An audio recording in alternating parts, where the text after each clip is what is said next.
Ramayana movie का teaser launch करने से पहले मेकर्स के दिमाग में आइडिया तो होगा कि लोगों के रिएक्शंस कैसे आ सकते हैं। या तो उनको बहुत ज्यादा पसंद आएगा, या फिर उतना नहीं पसंद आएगा, या फिर बिल्कुल पसंद नहीं आएगा। बट आई डोंट थिंक कि उन्होंने सोचा भी होगा लोग कहेंगे भाई एआई से बनाया है, ये तो एआई है। और उससे भी आगे चल के डायरेक्ट कंपैरिजन देख रहा हूँ, लोग बहस कर रहे हैं, गाली गलौज कर रहे हैं रामायणा और वाराणसी को लेकर। ऐसी ऐसी बातें बोली जा रही है, अब मैं क्या ही बताऊं। मतलब या तो तुमको एक चूज करना है वरना दुनिया खत्म हो जाएगी। अब ये दोनों मूवीज रामायण और राजामौली की वाराणसी के बीच में कंपैरिजन होना सेंस भी बनाता है। जाने ना जाने डेस्टिनी ने उनको एक दूसरे के सामने लाके खड़ा कर दिया, जहां पर दोनों ही मूवीज 6 महीने के गैप में रिलीज होने वाली हैं। दोनों मूवीज का ही गोल है इंडियन सिनेमा को ग्लोबल स्केल पे लेके जाना, और दोनों ही मूवीज के अंदर हम लोग रामायण या भगवान राम का कुछ एक पार्ट देखेंगे। यहाँ तक भी बात ठीक है। चलो आपका एक प्रेफरेंस है कि मेरे को एक मूवी पसंद आ रही है, ठीक है, लेकिन दूसरी मूवी को नीचा गिराना, जैसे कि आप एक कंपटीशन में लड़ रहे हो, सामने वाले को हराया नहीं तो हम कैसे जीतेंगे, ये माइंडसेट मेरे को नहीं समझ में आ रहा भाई। तो इस वीडियो में हम लोग मोस्टली आफ्टर मैथ के ऊपर फोकस करेंगे कि रामायण टीजर रिलीज होने के बाद जो बवाल मचा है, और क्या सच में एआई जनरेटेड है? नमित मल्होत्रा झूठ बोल रहा था, गूगल जेमिनी पे प्रॉम्प्ट मार के पिक्चर बना दी उसने। लेकिन उससे पहले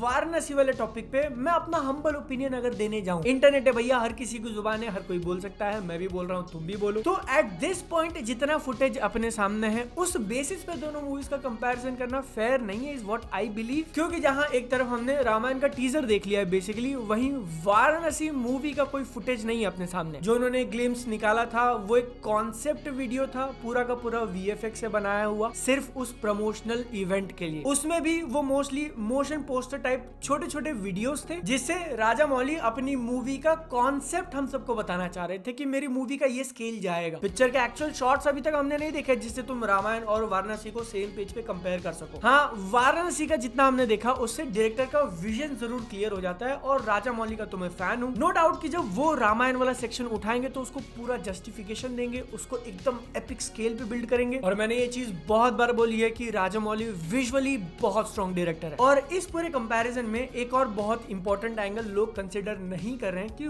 वाराणसी जो मूवी होने वाली है वो मोस्टली एक फैंटेसी होगी, जिसमें रामायण का एक छोटा सा सीक्वेंस होने वाला है, बस 20 से 25 मिनट का। और उसमें भी मुझे ऐसा लग रहा है कि मोस्टली फोकस करेंगे एक बड़े ग्रैंड स्केल वाले बैटल पे, जो राम वर्सेस रावण का बैटल था। और वहीं पर दूसरी तरफ रामायण के अंदर हम लोग पूरा रामायण देखने वाले हैं, उसकी पूरी कहानी, उसके पूरे कैरेक्टर्स, उसके पूरे इमोशंस, जो ऑलरेडी हर किसी को पता है, हर कोई जानता है, हर किसी के दिमाग में एक इमेज बन रखी है कि भगवान राम कैसे दिखने चाहिए, अयोध्या कैसे दिखनी चाहिए, वो पूरी दुनिया कैसे दिखनी चाहिए। और क्योंकि आपके पहले से एक्सपेक्टेशन इतने ज्यादा है तो उसको सेटिस्फाई करना ऑलमोस्ट इम्पॉसिबल हो ही जाता है। लेकिन वाराणसी मूवी की कहानी क्या होगी किसी को आइडिया नहीं है, उसका विजुअल लैंग्वेज कैसा होना चाहिए किसी के दिमाग में पहले से छपा हुआ नहीं है। तो ये था मेरा 2 पैसे का ज्ञान। और अगर मुझे जेन्युइनली चुनना हो ना तो मैं भी वाराणसी का ग्लिम्स को थोड़ा सा एज पे रखूंगा, लेकिन इसका मतलब ये नहीं कि मैं रामायण के टीजर को हेट करूं कि यार तुम तो वाराणसी वाला सरपास ही नहीं कर पाए। और इसीलिए अब मैं एक ऐसी चीज बोलने वाला हूं जो शायद आप में से कुछ लोगों को कंट्रोवर्शियल लगे, लेकिन मेरे दिमाग में मेरी एक्सपेक्टेशन क्या है एक रामायण मूवी से। अगर आप बना रहे हो तो 2 तरीके से बना सकते हो, या तो पूरा ही रियलिस्टिक चले जाओ जो हमने रामानंद सागर वाली रामायण टीवी सीरीज में देखा हुआ है, या फिर अगर आप ऑप्शन नंबर 2 चूज कर रहे हो तो वहां पर मुझे सारी चीजें रियलिस्टिक नहीं चाहिए। वो मूवी या फिर उसके अंदर जो दुनिया दिखा रहे हैं वो एकदम कंप्लीटली हिस्टोरिक और एकदम रियलिस्टिक हो, ये मेरे एक्सपेक्टेशंस नहीं है। जैसे कि एग्जांपल के लिए कांतारा चैप्टर 1 हो गया, या फिर पोनियन सेल्वन हो गया। ये मूवीज भी दिखने में काफी ज्यादा गजब हैं, लेकिन वो इंसानों की कहानी बताते हैं। कांतारा में भगवान वाला एंगल है, लेकिन जो महल वगैरह दिखाया है उसमें इंसान रह रहे हैं। और जहां तक बात जाती है रामायण की, तो मैं चाहता हूं कि उसके अंदर कुछ मिथिकल एलिमेंट्स हो, वो थोड़ा लार्जर देन लाइफ लगे। कल की इसका एक बहुत बढ़िया एग्जांपल है, उसके अंदर जितने भी महाभारत वाले सीक्वेंस थे वो कितने कमाल के थे। उसके अंदर की जो लाइटिंग दिखाई गई थी वो रियलिस्टिक नहीं थी। लेकिन दिक्कत यही आ जाती है कि रामायण के अंदर आप कल्कि वाला पूरा मूड बोर्ड भी लेके नहीं चल सकते, क्योंकि उसमें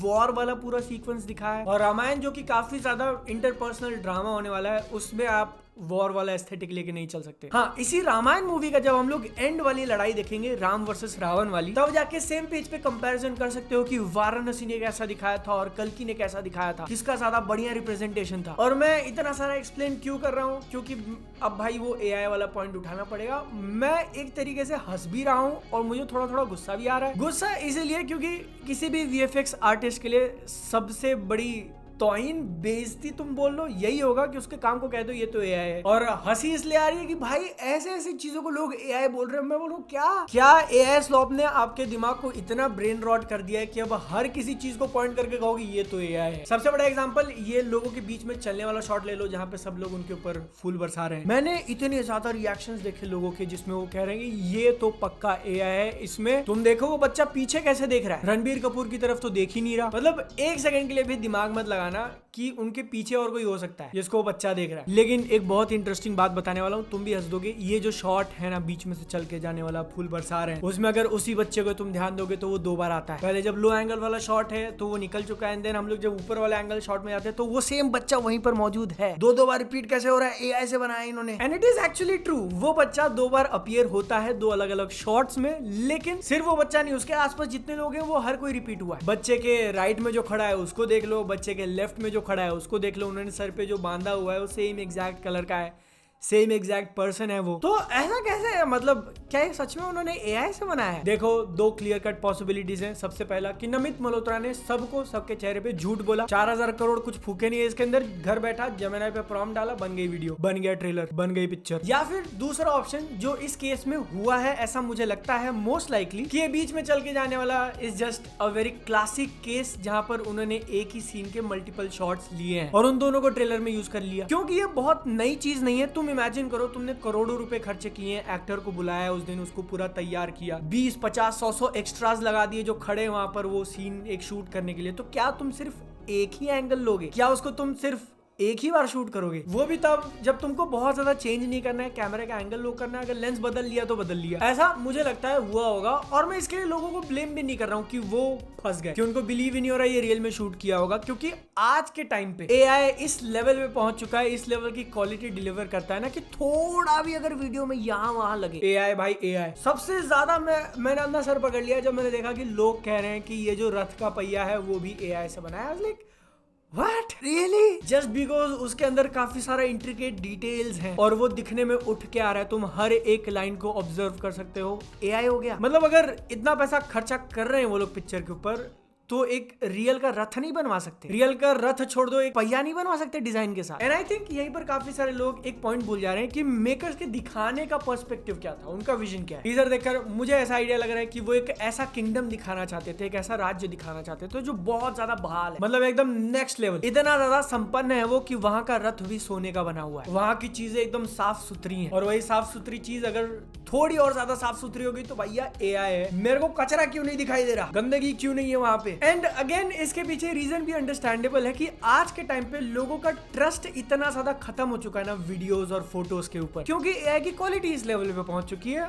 मुझे तो लगता है कि जो पुरानी एकदम ग्रैंड मूवीज बनी थी, बेन-हर या मुगले आजम, वो अगर आज के टाइम पे रिलीज होती ना तो भी कह देते कि ये तो एआई से बनाया है भाई। ये रथ के पहिए वाला तो मैंने इतना पॉज कर करके इतना ऑब्जर्व किया। मैं तुम्हारे सामने एक एक फ्रेम चलाऊंगा और तुमको है ना कोई भी एक पार्ट पकड़ लेना है, अपनी आंखों के नीचे रखो, मतलब ये वाला एरिया ले लो चलो, और हर एक फ्रेम में देखना तुम सेम कंसिस्टेंट डिटेल प्रेजेंट है। इतनी छोटी छोटी line over a period of time पूरे वीडियो में मेंटेन कर पाना, अगर एआई इस लेवल तक पहुंच चुका है then we are all doomed. तब तो मुझे लग रहा है कि जब तक रामायण का पार्ट 2 आएगा हम लोग उससे बेहतरीन मूवी देख लेंगे पूरा एआई से बना हुआ। क्या कहते हैं? लेकिन मैं ये वीडियो मेकर्स को डिफेंड करने के लिए नहीं बना रहा हूँ। मुझे पता है कि ये सारे क्लेम्स उठ रहे हैं तो उसका कहीं ना कहीं कुछ ना कुछ बेस है, और वो इसलिए क्योंकि जितने भी प्रैक्टिकल सेट्स हमने देखे अयोध्या के अंदर वाले, उनको अगर तुम हटा दो, बाहर वाले शॉट्स डेफिनेटली पूरे रियलिस्टिक नहीं लगते। ये बात है ट्रेलर के अंदर 100% वो लोग वहां पे नहीं जा पाए हैं जहां लेट्स से अवतार सीरीज जाके बैठी हुई है, but at the same time it's not bad. मतलब तुमने बैड का डेफिनेशन देख, अब मैं फिर वहां नहीं जाना चाहता भाई। हाँ, हमने जो एक्सपेक्टेशंस लगा रहे थे डेफिनेटली वहां नहीं जा पाए, एकदम ultra full HD 4K QHD LGBTQ वाला रियलिस्टिक। और मैं तुमको खुद इसका एक एग्जांपल देता हूँ, वो नदी में अस्थियां बहा रहे हैं वो वाला सीन ले लो, इसका एक स्क्रीनशॉट ले लिया हमने, और वहीं पर दूसरी तरफ वो हथियार पकड़ के ऐसा घुमा के रखने वाला शॉट है, उसमें से अगर टॉप डाउन वाला एंगल लोगे तुम तो दोनों की एनवायरमेंट्स को नोटिस करो। जो नीचे जमीन है वो कैसी दिख रही है, कौन सी अच्छी लग रही है? ऑब्वियसली ये मिट्टी वाली, क्योंकि वो रियल है, उस पे लोग खड़े हैं। नीचे की जमीन तो उन्होंने बनाई है, और ये अस्थियां बहाने वाला पीछे का झाड़ जंगल वगैरह उतने एकदम अल्ट्रा रियलिस्टिक नहीं लग रहे। तो आई होप कि जब तक मूवी रिलीज हो तब तक वो लोग इसको उस लेवल पे पहुंचा दे जहां पर लोगों को ये आर्टिफिशियल ना लगे। लेकिन साथ में तुम भी सोचो कि अगर मेकर्स को दिखाना हो त्रेता युग, जब ये कहानी हो रही है आज से हजारों साल पहले, वो एक ऐसा टाइम पे जहां पर जादुई एलिमेंट्स मौजूद थे, राक्षस वगैरह थे, तो तब की दुनिया कैसी दिखती होगी? आज की जैसी दिखती होगी। इसलिए आई फील आज के दिन की बात कर रहा हूं मैं कि भले ही उन्होंने इसको अगर थोड़ा बहुत इंप्रूव किया या अगर उतना नहीं किया, फिर भी हम लोग मूवी में एक बार जब जाके बैठेंगे ना और उसकी कहानी चालू होगी, एक बार हम लोग फेमिलियर हो गए दुनिया से, तो वो उतना बड़ा कंप्लेन का पॉइंट नहीं रहेगा, ऐसा मुझे लगता है आज के दिन। But at the same time makers ने दो बहुत बड़ी गलती करी। सबसे पहला कि उनको ये पब्लिकली बोलना नहीं चाहिए था कि हम लोग 4000 करोड़ रुपए लगा रहे हैं इसके ऊपर, क्योंकि मूवी का बजट रिलीज से पहले रिवील करना एक दो धारी तलवार है, किसी और भी काट सकती है। अगर आप वो चीज लोगों को पहले बताओगे उनको एक्साइट करने के लिए, तो लोग उसी चीज को पकड़ के बैठ जाएंगे, फिर उसी बेसिस पे तुम्हारे हर एक फुटेज को जज किया जाएगा कि साला पैसा किधर है, 4000 करोड़ लगाया तुमने, पैसा गया किधर। और क्योंकि ये अमाउंट इतनी ज्यादा अब्सर्ड है इंडियन सिनेमा के कॉन्टेक्स्ट में, तो एक्सपेक्टेशन भैया कहां जाने वाली है किसी को नहीं पता। फिर हर एक फ्रेम को एक्स्ट्रा क्रिटिसाइज किया जाएगा, एक्स्ट्रा क्रिटिकल हुआ जाएगा कि नहीं ये उतना सही, मतलब 4000 करोड़ जितना सही नहीं लग रहा। और दूसरी बड़ी गलती जो वो करते हुए दिख रहे हैं कि इस कहानी को, रामायण की कहानी को हॉलीवुडिफिकेशन करना, मतलब कि सिंपल है, लोगों का एंटिसिपेशन बहुत ज्यादा। आपने कह दिया कि आज हम लोग टीजर निकालने वाले हैं, टीजर का पहला शॉट आप एक बैटल सीक्वेंस दिखा रहे हो जिसमें ये बड़ा मॉन्स्टर है, और उसी सीक्वेंस का पहला शॉट भी आपका जिटरी फील हो रहा है क्योंकि आपने उसको स्ट्रेच करके खींचा है। मूवी में ऐसा नहीं लगने वाला हो सकता है, मेरा हम्बल ओपिनियन, कि यहाँ पर गड़बड़ क्या हुई, उनका पहला शॉट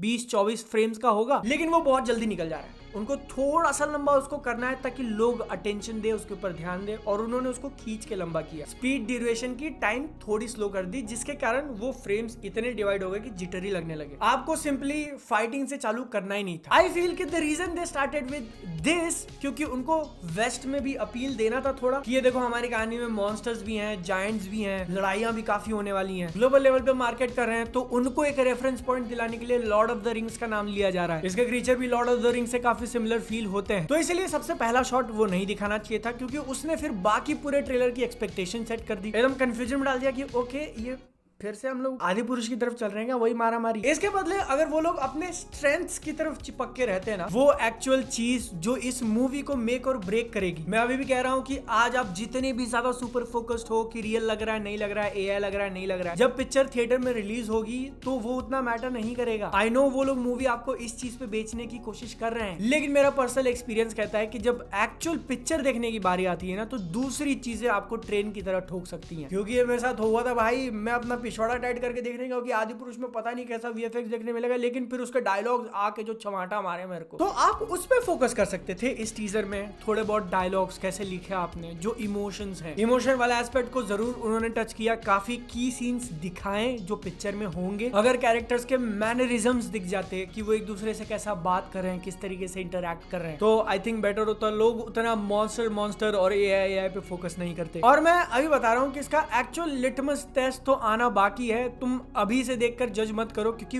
वानर सेना कैसी बनाई है। हो सकता है कि इसके बजट का काफी अच्छा खासा पोर्शन वहां डाला हो, वो अगर नेल नहीं कर पाए फिर तो भाई यार क्या होगा इसका। तो होपफुली आगे चल के वो बीटीएस वगैरह कुछ निकाले जिसमें लोगों को दिखाएं कि देख रियल में बनाया था हमने ये सारा सेट, और जो रियल में नहीं बनाया, जंगल में जाके नहीं शूट किया है, उसको इस लेवल पे पहुंचा है कि लोग उंगली ना कर पाए। और इन सबसे आगे चल के भैया आपने डायलॉग्स कैसे लिखे, प्लीज मेरा दिल नहीं टूटना चाहिए फिर से। इंटरनेट है, फ्री है, हर कोई अपना ओपिनियन दे सकता है। मैंने दे दिया, आपकी बारी। नीचे जाने से पहले उसके थोड़ा ऊपर लाइक का बटन होगा, लाइक कर देना। हमारी क्रिकेट वाली वीडियो को प्ले करके देख सकते हो। हम मिलते हैं अगली बार, टाटा बाय बाय।